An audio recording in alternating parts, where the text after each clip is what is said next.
So now we're ready for this heat, the Britannia Challenge Cup between Thames Rowing Club and the New York Yacht Club.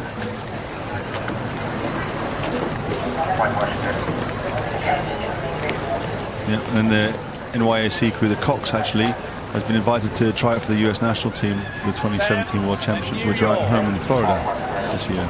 When I see that you are both straight and ready, I will start you like this. Attention. Go. Get ready, please. See, just a little bit of popple on the water, but really not much to affect these crews. As we see Thomas Fode in the bow seat of that Thames boat, just gently tapping with the blade, but he's hardly doing anything really. I think that boat looks pretty straight. Time to drop the hand, get ready to go. It's actually Mark Anthony Cox in the 2-seat taking the small taps to try and get the boat straight. Attention. Go. Oh, that long hold. Let's see how cleanly they can get away. And it wasn't too clean in the New York Athletic Club boat, I didn't think. The Thames Club crew much cleaner. NYC got the blades caught a little bit, probably lost a couple of feet off that. The Thames Club crew there again, very well drilled into a good rhythm. Yeah, we're having a look here in the New York Yacht Club, sorry, New York Athletic Club. Need to just lengthen out their strokes and get a power on it. Make sure they get maximum distance per stroke. As we look in on the Thames Club, Zach Yoel in the stroke seat, coming out to length, bringing their crew right out, getting right around that rigger. And those longer strokes are powering this Thames boat up into a nice lead as they come up towards the top of the island. Yeah, I think they've got some generators, some quite easy speed in the first 30-40 seconds and moved out to a very cheap length actually. So we'll see if that's a lot of energy or whether the NYC crew have a good rhythm in the middle and can row their way back. Easy speed, that's a nice expression, Adrian. Yeah, so we say it's easy speed, but actually they have to work very hard to get it. Well, they work hard to get it on the day, they work hard to get it in training, to work to be so synchronized, so long and together, and able to just keep the small muscles relaxed, the biceps, the wrists, the arms, and let the big muscles work, the legs and the backs and the trunks to really accelerate the boat. And that's what I think Thames are doing just a little bit better than the New York Athletic Club as we see them here. Just looking in the stroke seat, the arms are breaking a little earlier. Noah Tichy in the 3-seat, just getting into those arms just a bit too much, and it's going to be feeling a little bit hard and heavy. Yeah, it looks like the Thames crew are almost rowing it a bit more like a Cox's 4. They're just keeping it nice and light. They're moving a bit more freely, not trying to make it too long and heavy.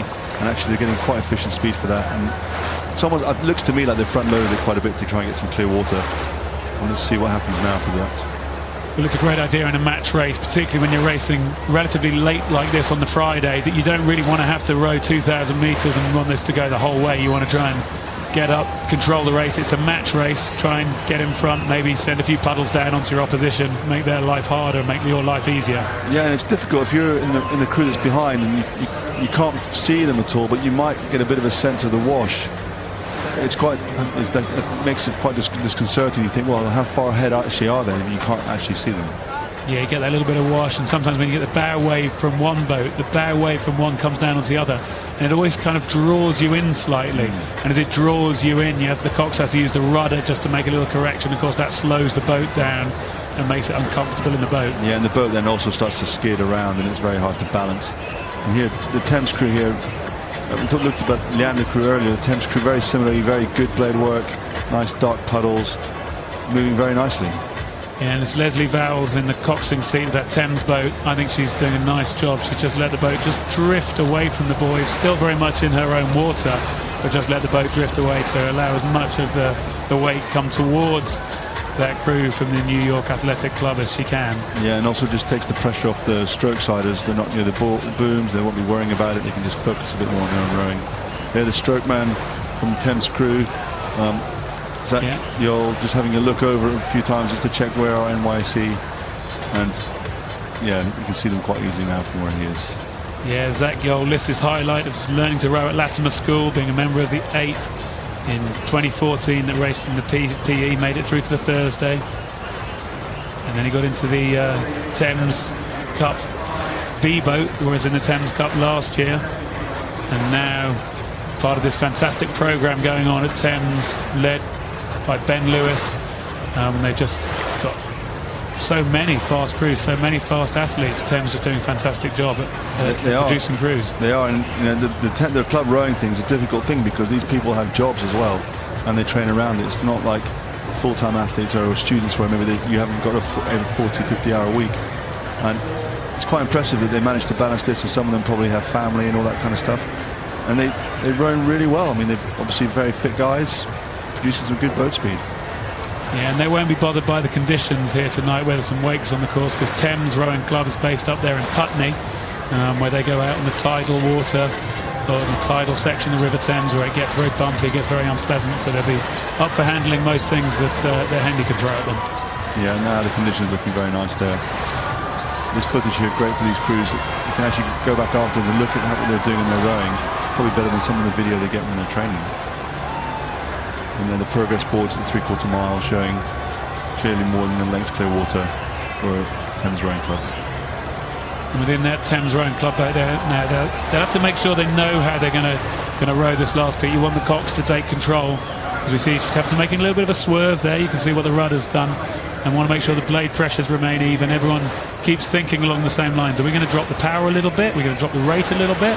Is it going to change the rhythm? Will that make it uncomfortable? And suddenly what's a 2-length lead might suddenly turn into a 1-length lead, and you find yourself in a dogfight, which you really don't want. And ironically, it's one of the very hard things to get right, isn't it? When you are a reasonable margin ahead and you want to try and conserve some energy, if the rating does come down too low, it gets really heavy, and actually it's not saving any energy. So how you back off pressure and rate is not easy in crew. I've thought that before watching these Henley races. It's not one of those things you discuss really. What are we going to do if we're winning? No. You generally talk about what you're going to do to go as fast as you can from A to B. You don't want to tempt fate, do you? If you get halfway there and things are going very well, you haven't really tempted fate, like you said, and talked about what shall we do? How will we bring down to 30? What are we going to do? Yeah, exactly. So it's maybe something you talk about after you've done it once and you've got it right or wrong.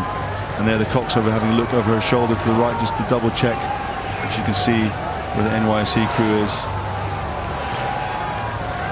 As we see them coming towards us, Tom Fode in the bow seat of that Thames boat. Started rowing age 13, Itchin Rowing Club in Itchin Imperial Rowing Club down in Southampton, coached by his dad Chris, possibly inspired by my crewmate James Fode. He was in the London Olympic 8 alongside me. They got the bronze medal. And seeing now river rowing at Thames and doing so efficiently. Seeing them rowing well with that tandem in the middle of the boat. Explains what that does for us, Adrian. Yeah, you see it a lot more than you do in 4s than 8s. Actually, a 4 generally goes straighter with a tandem, and it sort of depends on who the rhythm man is that's going to stroke it. And then if you've got the 2 bigger guys on the other side, it's better to put them together because the boat will go straighter. If you have a really big guy in the bow, it might not go very straight. Yeah, so it evens up the turning moment, I think, would be the physics expression. Very good. I've got a daughter who's just done GCSE physics, aware of turning moments, and by evening the blades out like that, you can help the boat to go just as straight as possible, not giving one side a mechanical advantage over the other if the blades are in a conventional position. And here Thames making quite easy work of that in the end. Thames able to continue paddling through the line as the New York Athletic Club come across the line there. A satisfying outing in the Britannia Challenge Cup for Thames Rowing Club, beating the New York Athletic Club.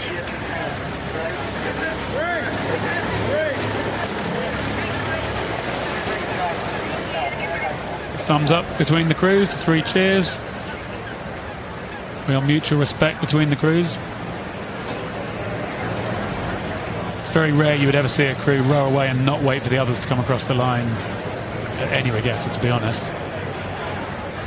You saw that easy speed that you described, Adrian, from the Thames crew off the start. Yeah, and it really was easy speed because they just carried on moving faster than the other crew. Here, slightly more physical, more upper body than the NYSE crew.